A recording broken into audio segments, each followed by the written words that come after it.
Hey, welcome back to Variety Homestead. So, in preparation for us publishing our video on our spring garden planting, which is coming out very soon, I wanted to show you our spring garden planting plan. So, this plan is done by us in order to make a life a little bit easier. I mean, the work itself is hard enough, right? Without having to try to do it randomly and figure it out. So what I've got here is a couple diagrams, which I'm going to show you, and then a very simple spreadsheet to show you how we did it. This stuff is totally scalable, and you'll find out why in just a minute when I zoom in and show you how we have this laid out on graph paper, which is available in any office supply store and most places that carry stationary type products. So stand by, I'm going to zoom in and we'll get going. So this is our very simple spreadsheet. You can see how we've laid it out, and it works for anything you want to plant or we want to plant. And we do things a couple of ways. Debbie starts things from seeds, and then she puts them under grow lights, and we do that for a variety of weeks depending on what we're growing. And so you see on the left the sow, and it's either going to be a seedling that she's going to start from seed, or it's going to be direct.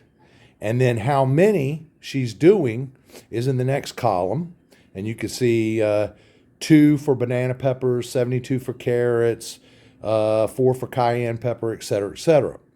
The depth in the soil, if known, or we've done it so many times, you don't need to know. Like with garlic, for example, that's a direct sow, and you just plant the bulbs just below the depth of the soil, kind of thing. Then the space apart for each of the rows, if you have rows, and then the number of rows that are apart. So, for example, in the first one, banana peppers, you got 2 going in. The depth is it's a seedling, so you're really not sweating it. It goes just in the dirt. The roots go in the dirt. The space apart for each plant is 18 to 24 inches. And then the rows apart from the next row would be 2 feet. And so on and so forth. With the carrots, you got that's a direct sow. We're sowing seeds. So you got how many? We were doing 72. We actually probably did a little more than that. Carrots go into a 1/4 inch depth in the soil, and then you cover them over, and the space apart is about 3 inches, but we kind of did them like salt and pepper kind of thing, just spread them out in there, because we've seen a lot of folks do that too. And the rows apart, one row from the next row is about 12 inches, and so on and so forth. This is our method. You can do your own method, but it's something that very well may help you to get yourself organized for when you're getting ready to plant. So this next one is the graph paper that I was talking about. It comes in pads, 11.5 by 8. And what I did here was I just drew lines based on where we wanted things and what the expected or anticipated size was, and using the simple spreadsheet, how many feet apart I needed to have each row. Now, the outside lines represent actual plantable area. It's not the end of the garden, so to speak. Beyond those lines is several feet to walk around this whole thing. So you're looking at it from the front of my particular garden. This is my right-hand side patch, and it's 48 feet long and it's 24 feet deep. Plantable. And we adjusted that a little teeny bit. So I'll give you an example. Over here on the right-hand side, you see what we have as 3 trellises. These trellises are using 16-foot cattle panels bent in half and secured by 4 T-posts, 1 on each end. And it makes about a 7-foot high trellis if they're spread somewhere around the 4.5 to 5 foot apart range. Makes a nice trellis. So we got 1 green bean in the back, a lima bean, and then another lima bean. And I'll give you an example about how this is scalable or changeable. I ended up, instead of, you look at the grid and it sees them 3 feet apart coming from back to front. Well, I ended up increasing that to 4 feet. And what it did was it killed my little cuke run that I had up front there, because we're not going to plant very many cukes this year. So I got to relocate those. But so it didn't allow me enough space, but that's okay. We were scaling it. The corn in the middle, I think we ended up with 305, not 306. But the corn in the middle came out on the drawing just about how I planned it. We planted 7 or 6 long rows and 1 short row. And if you keep moving to the left, you'll see tomatoes along with the X's up in the front here, which for you would be the bottom of your what you're looking at, but it's the front of the garden. And you see how we have those going.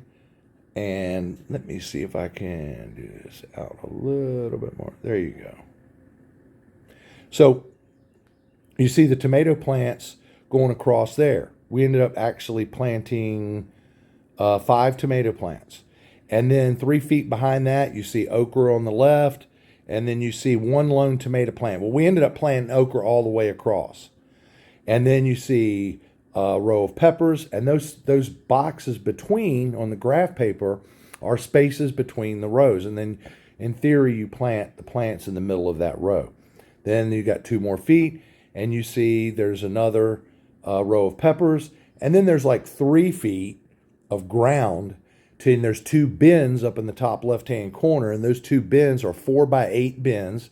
If you count the squares, you'll see 4x8, and there's about 4 feet in between those 2 bins. This is where we planted asparagus, and we still have to plant 1 more bin of asparagus. As soon as we pull the garlic that's in the left-hand bin, we're going to plant the asparagus, and all this will be a little bit more clear when you watch our planting video coming out in a couple of weeks. But I just wanted to give you a picture of how to make a plan, and even if you deviate, that plan is able to make you successful. And this third one is the left side of our garden. So just to give you some perspective, we have almost 1,850 square feet planted. That's a lot for 2 people, but we plan on putting a bunch up. So the way this is laid out is you have on the right-hand side, we have a row of carrots. We have 1 foot away, a row of parsnips. And then we broke from convention because it shows another foot and a row of onions and another foot and a row of onions and 2 feet and a row of squash. Then you got a 2-foot separation, and boom, the whole rest of the thing is potatoes. Well, we did the carrots and the parsnips the way it's laid out here. But then we skipped 2 feet for the onions. And then we planted the onions close together. And then we skipped 3 feet for the squash. And then the potatoes, as soon as they come in, will go in the rest of there. So while this is a plan, you know that you can deviate from your plan and still be successful. And again, this is totally scalable.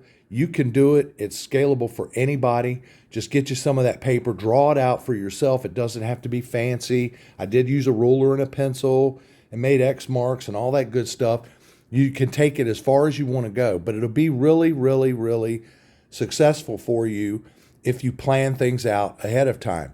If you're too late to do it for the spring, you can do a similar thing for your fall garden, and it doesn't matter how big your garden is. You plant whatever you can plant. So that's basically it. This is how we did lay out our garden. These are just some helpful tips that you can use when you start planning to plant your garden as well. I hope you learned something. I hope this was helpful to you. And if you liked the video, please hit the like button. And if you have a mind to, hit the subscribe button. And thank you once again for visiting Variety Homestead. And have a great one.